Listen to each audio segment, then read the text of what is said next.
10th inter degree pass or fail తక్కువ వ్యవధిలో life settlement in abroad కొరకు hotel management అంటే Trinity college of hotel management. నమస్తే, నేను Keshav. Welcome to Suman TV. ఆంధ్రప్రదేశ్లో నామినేటెడ్ పోస్టులపైన ఫోకస్ పెరిగిపోయింది. ముఖ్యంగా కూటమిలో కీలక భాగస్వామ్యం వహిస్తున్న జనసేన పార్టీ ఏ పదవులు తీసుకోవాలనే అంశంపైన దృష్టి పెట్టింది. దీంతోపాటు ఇప్పుడు ఎమ్మెల్సీ స్థానాల్లో 2 ఎమ్మెల్సీ స్థానాల్లో ఒకటి జనసేన చేజిక్కించుకుంది. మళ్ళీ స్థానిక సంస్థలకు సంబంధించినటువంటి 2 ఎమ్మెల్సీలు భర్తీ చేయాల్సినటువంటి పరిస్థితి ఆంధ్రప్రదేశ్లో ఉంది. దీంతోపాటు రాజ్యసభ కోటా పైన కూడా జనసేన దృష్టి పెట్టిందనేటువంటి సమాచారం వస్తుంది. సో ఎవరు సరైనటువంటి అభ్యర్థులు ఉన్నారు, ఎవరి కోసం జనసేన పార్టీ ఈ ఆలోచన చేస్తుంది, ఈ అంశాన్ని విశ్లేషించేటువంటి ప్రయత్నం చేద్దాం. మనతో పాటు పొలిటికల్ అనలిస్ట్ చంద్ర శ్రీనివాస్ గారు ఉన్నారు. చంద్ర శ్రీనివాస్ గారు నమస్కారం. నమస్కారం కేశవ్ గారు. ఇప్పుడు నామినేటెడ్ సీజన్ నడుస్తుంది. చంద్రబాబు నాయుడు గారు మామూలుగా బాధ్యతలు తీసుకున్న తర్వాత ఒక ఏడాది పాటు వాటిని అలా హోల్డ్లో పెడతారు. ఏడాదిన్నర తర్వాత పని చేసిన వాళ్ళని చూసి సెలెక్ట్ చేసుకొని భర్తీ చేసేటువంటి పద్ధతి ఉండేది. కానీ ఆయన క్లియర్గా చెప్పేశారు, కష్టపడ్డారు, నామినేటెడ్ పోస్టులకు అర్హులైన వాళ్ళందరికీ అవకాశం ఇస్తామని చెప్పారు. సో జనసేన పార్టీలో కూడా దానిపైన ఫోకస్ నడుస్తుంది. ఏంటి, రాజ్యసభ అంటున్నారు, ఎమ్మెల్సీలు అంటున్నారు, ఇంకా మిగతా స్టాట్యుటరీ పోస్టులు చాలా ఉన్నాయి.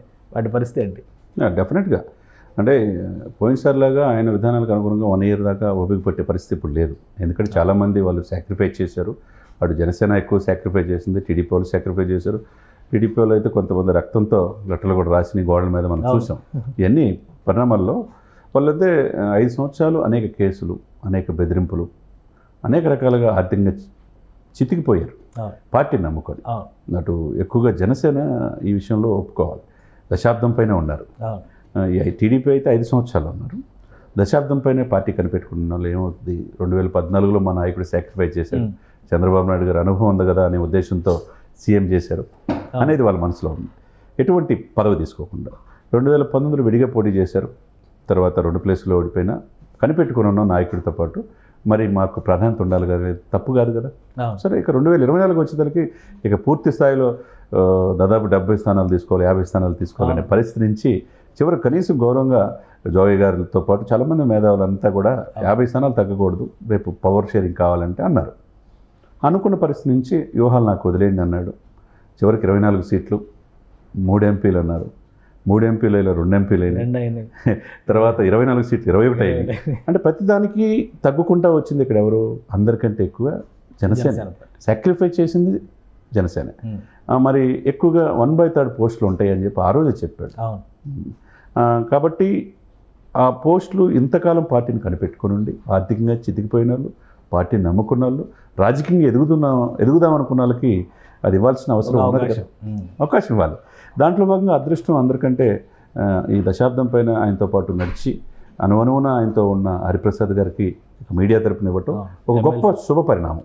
అది శుభ పరిణామం. అది కూడా 2 ఎమ్మెల్సీలు ఖాళీ అయితే బహుశా 2 తెలుగుదేశం తీసుకుంటుంది. ఎందుకంటే ఆ ఖాళీ అయిన ఎమ్మెల్సీలు ఇద్దరు కూడా తెలుగుదేశంలో చేరారు అనుకుంటే జనసేనకు వాటా ఇచ్చారు చంద్రబాబు నాయుడు. కాదండి, 2 తెలుగుదేశం కాదు. ఒక శ్రీరామచంద్రయ్య వైసీపీ నుంచి వచ్చి టీడీపీ చేరాడు. వంశీకృష్ణ యాదవ్ స్థానిక సంస్థల కోటా, అది ఇంకా ఎలక్షన్ జరగలేదు. కానీ ఎమ్మెల్యే కోటాలో వచ్చింది మొహమ్మద్ ఇక్బాల్ రాయలసీమ, 2 ఎమ్మెల్యే కోటా తీసుకుంటే 2 తీసుకోవచ్చు, కానీ ఆయన షేర్ చేసుకున్నాడు. సో ఇప్పుడు 2 ఎమ్మెల్సీ స్థానిక సంస్థల్లో భర్తీ చేయాల్సి ఉన్నాయి. రాజ్యసభ ఒకటి కూడా నామినేటెడ్ కోట ఏదో అడుగుతున్నారని చెప్పి అన్నారు. ఏంటి అసలు ఎవరున్నారు నాయకులు, ఎవరికి తప్పకుండా అండి. ఎందుకంటే మొదటి నుంచి కనిపెట్టుకున్న వాళ్ళు ఎవరు ఏంటి అనేది పవన్ గారికి తెలుసు. కాబట్టి హరిప్రసాద్ని ఎమ్మెల్సీని ఫస్ట్ విడతలో చేయటమే ఇది గుడ్ ఇండికేషన్. సమర్థత, పార్టీని కనిపెట్టుకుని నా కోసం, ఈ పార్టీ కోసం ఉన్న వాళ్ళు ఎవరు అనేది కరెక్ట్గా వెళ్తున్నాడు అనేది అర్థమైపోయింది. అది ఎవరు ఊహించిన ఇది టర్న్. చంద్ర శ్రీనివాస్ గారు, ఇప్పుడు నామినేటెడ్ పోస్టులో మేజర్ క్రైటీరియా అంటే కార్పొరేషన్స్ ఇవి కాకుండా ఎమ్మెల్సీలు, రాజ్యసభ, ఇంకేమైనా ఉంటే అడ్వైజర్ పోస్టులు ఉంటాయి.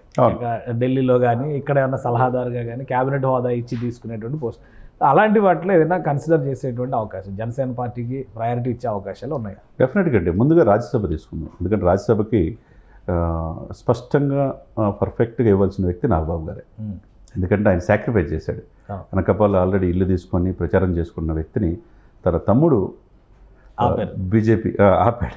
ఎందుకంటే పొత్తు ధర్మంలో భాగంగా కొద్దిగా ఈ సీటు, ఎందుకంటే 3 అనౌన్స్ అయిన ప్లేస్లో అది సీఎం రమేష్కి ఇవ్వటం, బీజేపీ వాళ్ళ పెద్దలు అటు చంద్రబాబు నాయుడు గారు కూడా రిక్వెస్ట్ చేయడం, ఇవన్నీ పాయింట్ ఆఫ్ వ్యూలో ఆ రోజున సాక్రిఫైస్ చేసింది, అందరికంటే ఎక్కువ సాక్రిఫైస్ చేసింది నాగబాబు గారే. ఎందుకంటే నాగబాబు గారు మొదటి నుంచి కూడా రాజకీయంగా మొదటి నుంచి ఒక రాజకీయ సామాజిక స్పృహ, మోదీ గారి విధానాలు అంటే నచ్చుతాయి, ఎప్పటికప్పుడు స్పందిస్తాడు, ఎవరికి భయపడిన వ్యక్తి ఇష్యూస్ మీద. కాబట్టి పలు సందర్భాలు పవన్ కళ్యాణ్ గారు కూడా నాకు రాజకీయంగా ఫస్ట్ అవేర్నెస్ కలిగించింది మా అన్నయ్య నాగబాబు గారు అని చెప్పిన సందర్భం. కాబట్టి ఒకవైపు ఆయన రాజకీయ గురువు, ఒక రకంగా గురువే. ఎందుకంటే నాగబాబు గారి గురించి నాకు కూడా బాగా తెలుసు.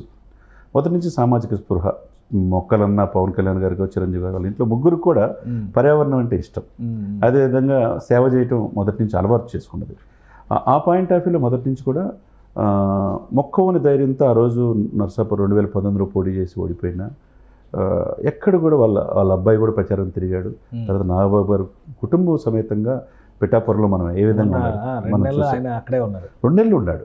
అంటే తన సినిమాలు మిగతా అన్నీ కూడా వదిలేసేసి ఆ రోజున ఒక్క మాట కోసం ఆల్మోస్ట్ నాగబాబు గారి సీట్ అయిపోయింది ప్రచారం చేసుకునే సందర్భం నుంచి వెళ్ళాడు అక్కడ ప్రచారంలో కదా.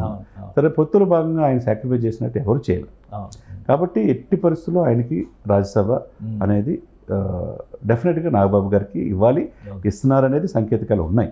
ఎందుకంటే ఆయన పార్టీని కనిపెట్టలో, పార్టీ ఈ రోజున జనసేన కనెక్ట్ అవటంలో ఒకవైపు ప్రధానంగా మెగా ఫ్యాన్స్ని మొత్తాన్ని, గౌరవాధ్యక్షుడు ఆయనే కాబట్టి మెగా ఫ్యాన్స్ మొత్తాన్ని జనసేనకు వైపు మరల్చి చేశాడు. అదేవిధంగా ముఖ్యమైన 25% ఉన్న కాపు సామాజిక వర్గాన్ని వాళ్ళందరితో కూడా నాయకులతో మాట్లాడేటప్పుడు కూడా పార్టీ కనెక్ట్ అయ్యి చేశాడు. ఎక్కడ కూడా డిస్టర్బెన్స్ చేయకుండా. ఒకవైపు మనోహర్ గారు అటువైపు వెళ్ళి ఎమ్మెల్యే ఇదిలో అనౌన్స్ అయిన తర్వాత అక్కడ గుంటూరు తెనాల్లో బిజీ అయిన సమయంలో పార్టీ దగ్గర ఎవరున్నారు పార్టీ ఆఫీసులో? ఒకవైపు తమ్మిరెడ్డి శివశంకర్ లాంటి వ్యక్తి ప్రెస్ చూసుకుంటానున్నాడు. పార్టీ ప్రక్షాళన, పార్టీలు ఎక్కడికెక్కడ అసమ్మతివాదాన్ని సాటిస్ఫై చేసే విధంగా చూసుకోవటంలో నాగబాబు గారి పాత్ర ఎనలేనిది. ఆయన అది ఎవరు కాదనలేదు. కాబట్టి నాగబాబు గారు ఎట్టి పరిస్థితుల్లో రాజ్యసభ సభ్యులుగా జనసేన పార్టీ తరఫున ఆయనే అవుతాడు. అంటే జనసేన పార్టీ తరఫున రాజ్యసభలో ఫస్ట్ ఎంట్రీ నాగబాబు గారు. ఎమ్మెల్సీ రూపంలో హరిప్రసాద్ గారు అడుగుపెట్టారు. హరిప్రసాద్ ఎట్లయితే అడుగుపెట్టాడు. ఈయనకేంటంటే తమ్ముడు అనేది కాదు, పార్టీకి వెన్నంటి ఉండాడా, ప్రధాన కార్యదర్శి కాకుండా రాజకీయ వ్యవహారాలు చూసుకుంటా, పార్టీ ఎక్కడ కూడా డివేట్ కాకుండా చాలామంది వదిలిపెట్టి వెళ్ళిపోయారు. వెళ్ళిపోయే సమయంలో పార్టీ విధానాలని ఒకవైపు ప్రచారంలో పవన్ కళ్యాణ్ గారు బిజీగా ఉన్నప్పుడు ఎవరు నడిపించాలా తన తరపున?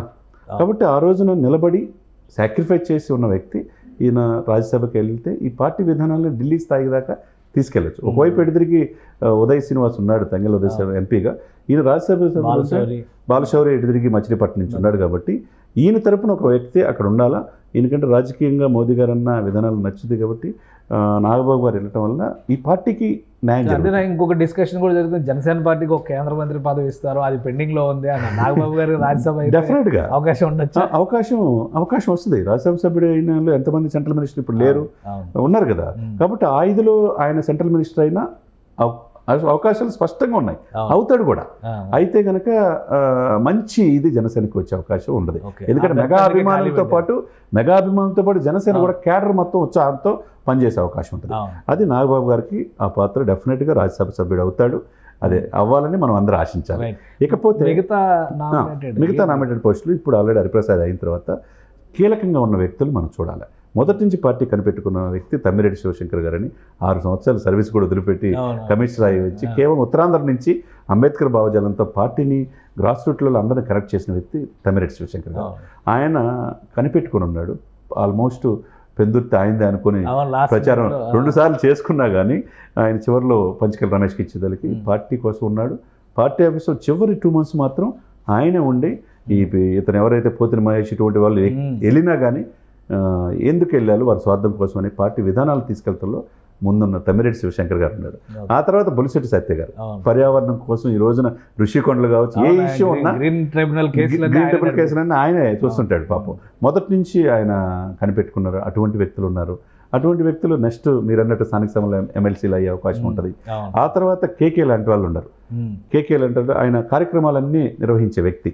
మొన్న అమ్మాయి తేజస్విని మిస్సింగ్ దాంట్లో కూడా కేకేకే అసైన్మెంట్ చేస్తే ఆ తల్లి కూడా చెప్పుద్ది కేకేను ఫాలోఅప్ చేసి. మొదట్లో ఎక్కడ జనసేన సభలు వారాహయాత్రలు నిర్వహించాలని అతని ప్రోగ్రామ్ అంతా అతడే చూస్తుంటాడు. అటువంటి వ్యక్తులకి రాష్ట్ర స్థాయిలో మీరు అన్నట్టు పదవి వచ్చే అవకాశాలు ఉన్నాయి. దీంతో పాటు హ్యూమన్ రైట్స్ కమిషన్స్ ఉంటాయి, తర్వాత అధికార భాషా సంఘ సభ్యులు ఉంటాయి. ఏదైనా 1/3 అంటే మీకొకటి నాకొకటి అన్నట్టే ఉంది వ్యవహారం ఇప్పటి వరకు. కాబట్టి ఏ చేసిన అడ్వకేట్ జనరల్ దమ్మాలపాటి శ్రీనివాస్కి ఇచ్చారు. అడిషనల్ అడ్వకేట్ జనరల్ జనసేనకి ఇచ్చే అవకాశం. సాంబశివ ప్రతాప్ లాంటి వాళ్ళు మొదటి నుంచి కూడా లీగల్ అఫైర్స్ అంతా చూస్తున్న వాళ్ళు, అటువంటి వ్యక్తులు ఉండే అవకాశం. డిప్యూటీ స్పీకర్ ఇది కూడా డిస్కషన్ జరుగుతుంది. అది లోకం మాధవి గారి పేరు పెడుతుంది. డెఫినెట్గా జనసేనకి డిప్యూటీ స్పీకర్ ఇచ్చే అవకాశాలు. రేపు బడ్జెట్ సమావేశాలు స్టార్ట్ అయ్యేసరికి, అసెంబ్లీ బడ్జెట్ సమావేశాలు స్టార్ట్ అయ్యేసరికి కొంత క్లారిటీ రావచ్చు. ఇప్పుడు ఇంకొకటి చూసారో లేదో, నర్సాపురం ఎమ్మెల్యే పమిడి నాయకర్కి, తర్వాత రైల్వే కూడా ఎమ్మెల్యే అరవసేదర్కి, వీళ్ళిద్దరికి కూడా విప్పులకి ఇమ్మన్నాడు. అది ఇచ్చే అవకాశం ఉంది. దీంతో పాటు టీటీడీ ఇప్పుడు చైర్మన్ ఈ రోజా రేపా అన్నట్టుంది. టీడీ మొదట్లో నాగబాబు గారు అన్నారు, నేను కాదని చెప్పి అన్నాడు. ఇప్పుడు అశోక్ గజపతి రాజా, ఇంకెవరా అనేది తర్వాత గట్టిగా ఉంది. ఎందుకంటే బోరగడ్డ వేదవ్యాస అంటున్నారు, ఆయన కూడా అడిగారు. రఘురామకృష్ణ, రకరకాలు వస్తున్నారు. ఎవరికి ఇవ్వాలనేది ఆయన విచక్షణాధికారి ప్రకారం వీళ్ళిద్దరు కలిసి నిర్ణయించుకుంటారు. చైర్మన్ వారం 10 రోజుల్లో నామినేటెడ్ డెఫినెట్గా దాంట్లో బోర్డు మెంబర్స్ కూడా ఉంటాయి. బోర్డు మెంబర్స్ ఒక 3-4 జనసేనకు వచ్చిన, ఎందుకంటే ఎమ్మెల్యేలు 21 మంది ఉన్నారు కాబట్టి ఒక 3 స్థానాలు కదా టీటీడీ బోర్డు మెంబర్స్ అయ్యే అవకాశాలు ఉంటాయి. అదేవిధంగా మీరు అన్నట్టండి ఈ క్యాబినెట్ హోదా పోస్టులు ఉంటాయి. ఇది పౌర సరఫరా శాఖ కావచ్చు, లేకపోతే గ్రంథాల సలహాదారులు కావచ్చు, ఎక్స్పర్ట్స్ అనేక రకాల అన్ని రంగాలు ఉన్నారు. కాబట్టి దీన్ని కనిపెట్టుకున్న రిటైర్డ్ ఐఏఎస్ ఆఫీసర్ కొంతమంది పనిచేస్తున్నారు, గ్రూప్ 1 ఆఫీసర్స్ పనిచేస్తున్నారు ఈ పార్టీ కోసం. తర్వాత యూత్ విభాగాల్లో చాలా పనిచేశారు. మహిళా విభాగాల్లో మహిళా సంఘం ఒకటి ఉంటుంది కదా, ఉమెన్, ఇది వీర మహిళలు చాలా పనిచేస్తున్నారు. వాళ్ళు కేసులు పెట్టించుకొని కూడా వాళ్ళు కూడా ఆశతో చాలామంది ఉన్నారు. స్పోక్స్ పర్సన్స్ అందరూ కూడా సమ ప్రాధాన్యత ఇచ్చే అవకాశాలు స్పష్టంగా కనపడుతున్నాయి. ఈ యొక్క ఎవరైతే నామినేటెడ్ పోస్టులు మొదటి నుంచి కష్టపడే వాళ్ళు ఉన్నారో వాళ్ళందరినీ వెరిఫై చేసేసి ఓ సిస్టమేటిక్గా వెళ్తే కనుక ఈ పార్టీని ప్రజలకి కనెక్ట్ చేసి అధికారంలో కూడా మేము భాగస్వామ్య ఫీలింగ్తో వాళ్ళు మరింత బలంగా ముందుకెళ్తానికి స్పష్టమైన అవకాశం. థ్యాంక్ యూ చంద్ర శ్రీనివాస్ గారు, మీ అభిప్రాయం తెలియజేసినందుకు. ఇది జనసేనలో నామినేటెడ్ పోస్టులపైన ఫోకస్ పెరిగింది. ఆశావాహుల జాబితాను కూడా పార్టీ సేకరిస్తుంది. అలానే పార్టీ సమన్వయంతో వెళ్ళేటువంటి క్రమంలో, కూటమిలో సమన్వయంతో వెళ్ళేటువంటి క్రమంలో నాగబాబుకి రాజ్యసభ సభ్యత్వం ఖరారయ్యే అవకాశాలు ఎక్కువ శాతం కనిపిస్తున్నాయని చంద్ర శ్రీనివాస్ గారు చెప్తారు. ఇది special discussion. Keep watching. Suman టీవీలో మీ పర్సనల్ అండ్ బిజినెస్ ప్రమోషన్స్ కోసం కింది నెంబర్కి కాంటాక్ట్ చేయండి.